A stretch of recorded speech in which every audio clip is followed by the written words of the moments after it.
Good morning, everyone, and welcome to the Washington AI Network and the House at 1229.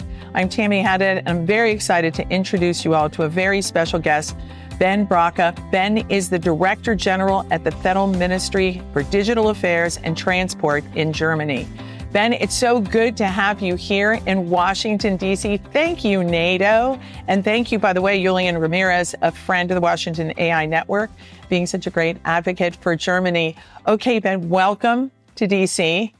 You've got to help us all out here because we don't know the German government that well. We're going to talk about AI, but can you tell us how your office is set up and then get us into your priorities? Absolutely. Thank you very much, Tammy. Thank you very much for having me. It's an honor, actually.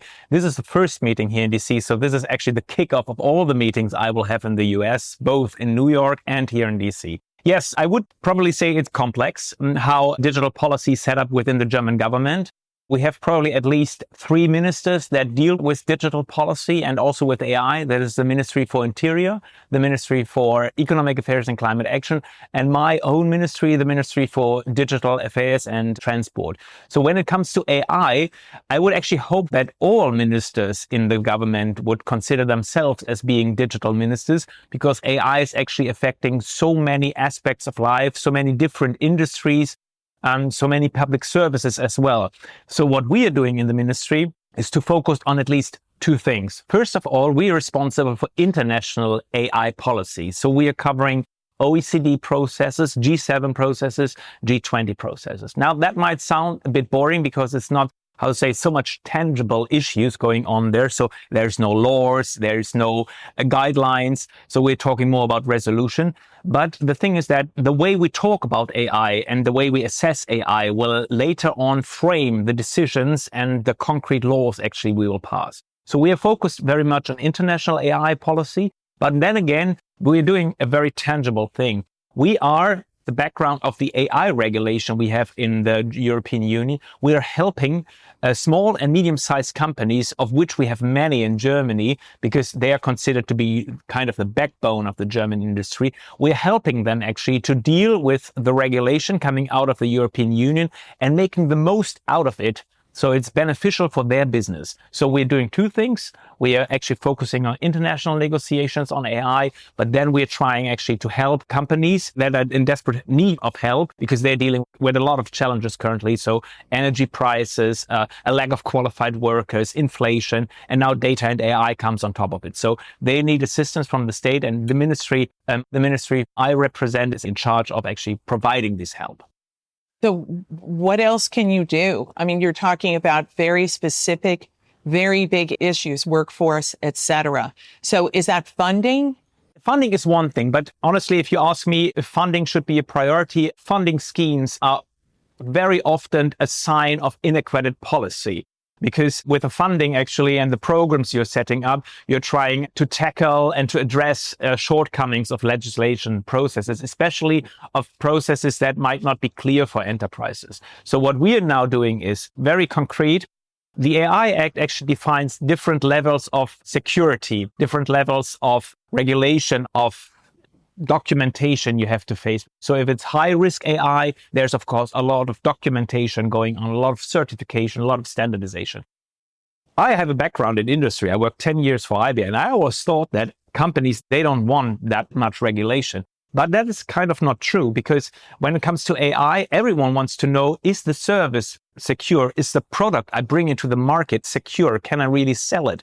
So that's where we are coming in as the ministry. So beneath the level of high risk, where we have a lot of criteria, and we are developing together jointly with the industry certification, guidelines, standards actually, so that they can be reassured that the services and the products, both standalone products, but also integrated AI systems, are safe and secure before they bring it into the market. Let's go back to the EU AI Act. So you're trying to develop as much innovation as possible and help these medium-level companies, right? And then you've got the EU Act. How does that go together? Well, actually, the AI Act from the European Union is designed and supposed to support business. It is supposed to provide guidelines, standards to bring products and services into the market. But with every new technology comes new challenges. I briefly touched on the lack of qualified workers, which is particularly true when it comes to data. The labor market for data scientists, it's basically empty. By the way, not only in Germany, but I think that is a challenge pretty much around the world, except for India and the United States. But it is very, very challenging in the European Union. So the role for the state to play here, and I say this as a liberal, is to support business so that they could provide innovation and that they could provide innovative products to the market so that the European Union as a place to do business, but also as a place to export products and services and thrive. So how are you working with other countries? With other countries, we're working jointly in the international sphere. We are working very close with the G7 partners. With the G7 partners, we need to focus on a value-driven approach when it comes to AI. So we need to make sure that our Western values are mirrored in the AI systems and services we are developing. That is why we came up with a code of conduct on generative AI. That was all over the place last year with ChatGPT entering the market and with a very tangible offer for each and everyone actually to use AI as a system to interact with. And so that was all over the place, and it was all over the political discussion. It was the last year of the negotiations of the AI Act, and the focus was suddenly only on generative AI. I always try to explain that it is only a part of AI, especially when it comes to the German market, for example. The industry is putting much more focus on improving their services and products with the integration of AI technologies, not so much with standalone systems. But it was also a discussion going on the G7 level. So we came up with a code of conduct. We say that there has to be some safeguards for generative AI, such as watermarking, for example, which, by the way, I learned it's not that simple to do. So we came up with the Hiroshima Code of Conduct in the G7 because it was under the Japanese presidency. So what we're trying to do next is actually to do two things. We would like to broaden the countries that support this Code of Conduct. We're doing pretty well so far. But of course, since we are on an international level, and I already said that the results of international negotiations are not so tangible, it's more that we agree on what are the challenges and what would we in principle like to do. We, of course, need to institutionalize this code of conduct to a certain degree so that the European Union, but also other jurisdictions can learn and can work with it. And this task we would like the OECD to do, because the OECD actually brings together the open democratic economies. And that might be, since it is also designed as a think tank, that might be actually the place to institutionalize the code of conduct. And one last thing with the OECD is it has this mechanism to work with affiliated countries. That was what I was going to ask you. What about the rest of these countries? How do you integrate? What you're talking about is very specific. And the Europeans have defined AI more than anyone. I talk to U.S. government officials all the time, and I'm like, you need a pyramid like the Europeans. You need some sort of design or some way to define it so regular people can have a conversation, including policy leaders or people we want to legislate, at least here in the U.S. Thank you very much for mentioning this. This is well known internationally as the Brussels effect. In Europe, we are very good on regulation. And I say this without irony, because very often political decision makers are being blamed for being too slow with regulation. Innovation is always faster. I mean, it's good that innovation is fast, but it's not really true when it comes to all the data issues, the AI issues, the cloud issues. When you look, for example, at the whole regulatory landscape in the European Union, everything we have on the table, everything that regulates data, cloud, security, AI, it's younger than 10 years. So we started not only 10 years ago to come up with this. And the Brussels effect means that, as you said, Tammy, the whole world is actually looking to the European Union of how it is regulated. So I would not necessarily agree to the assumption that they're all copying it. They are learning from it. We have the DSA, that is the Digital Services Act, holding platforms accountability for the content shared on their platforms. We have a strong interest, for example, from the Brazilian government. They would like to learn from us how actually did we do the job with platforms. And same is true for AI. And is that all personal relationships, or is it companies? Is it Microsoft saying, listen, you guys got to help us out and go talk to the Brazilians and make it better? How does that work? Tammy, it's a brilliant question. It's both, I would say. It's, of course, about personal relationship, like we are doing here on this very table, to actually go to the countries to explain what we're doing in the European Union. But it is also about the companies working jointly. And therefore, the German government came up with a format called the digital dialogues. That is something we have set up with a couple of countries beyond the European Union, which we picked and where we work together on the company side, but also bringing together civic society actors, research and science actors. And of course, we always have a regulatory dialogue about exactly the question of how to regulate and how to approach this new innovation. Okay, China, we got to talk about it. What's your relationship with China? Happily to talk about China.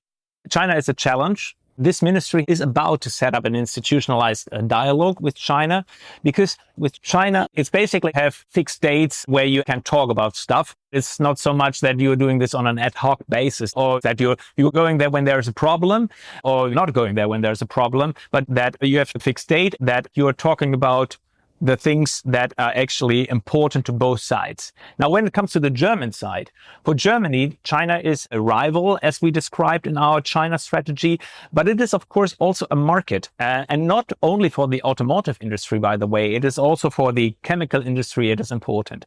So it is an important market for us. And there are challenges, especially when it comes to data-driven business for the companies active in China. The only thing we do is we are setting up a digital dialogue with China where we actually set a framework to discuss challenging issues such as sensitive data and the question, what data is allowed to leave the country and vice versa. And we haven't come up with any solutions yet. We just would like to have a fixed institutional dialogue where we can address this question. And what have you heard from China so far? We just signed the memorandum of understanding 2 weeks ago. Right, but they want to cooperate. They want to work together. Absolutely. Why do you think that is? I think it's also because they figure that the European Union is also an important market for them.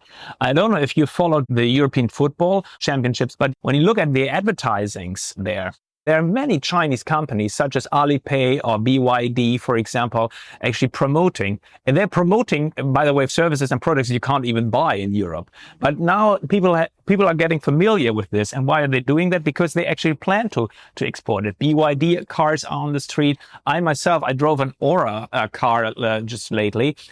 So they are also interested in understanding what is our approach to data, because they would like to export these products to the European Union. And where do the autonomous vehicles stand in Germany? We have a regulation in place that allows for level 4 autonomous driving that is completely autonomous.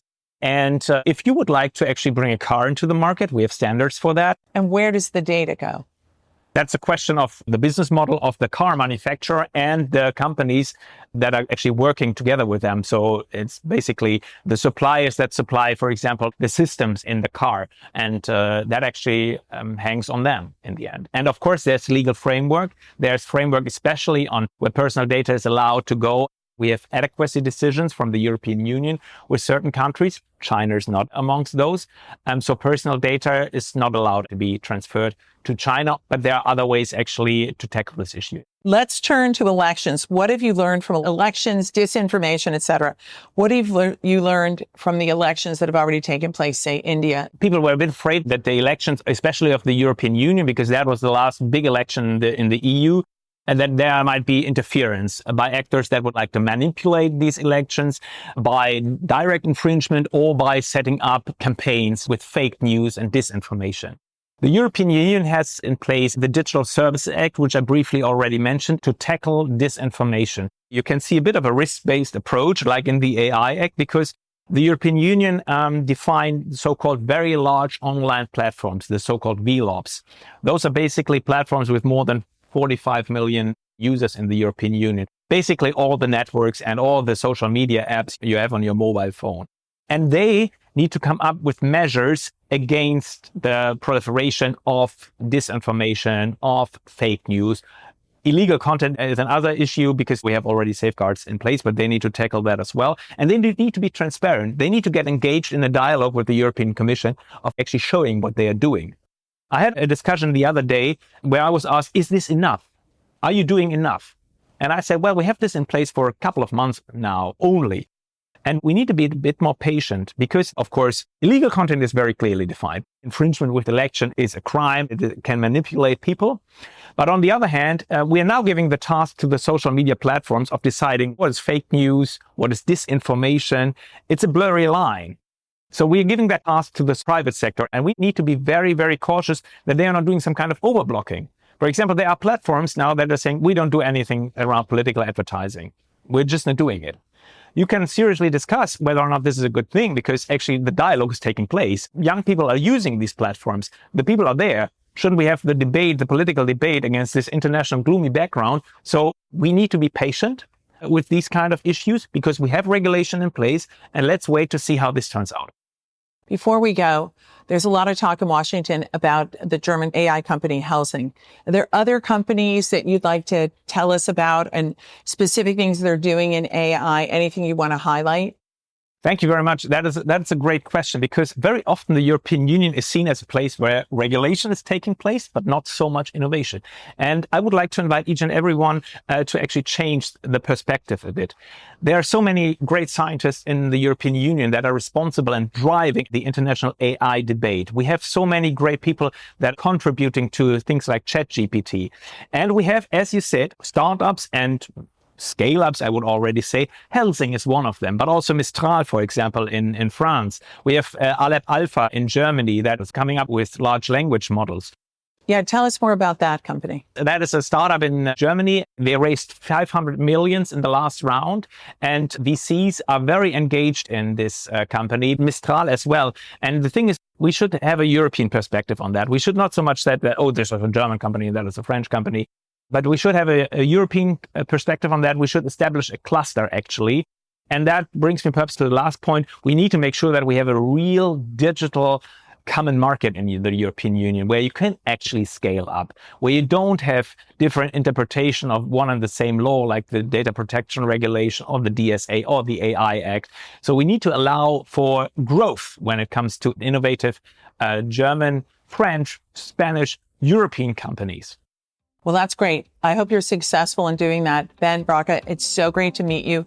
Thank you for stopping by Washington AI Network and the House at 1229. Thanks so much. Thank you. Thanks for having me.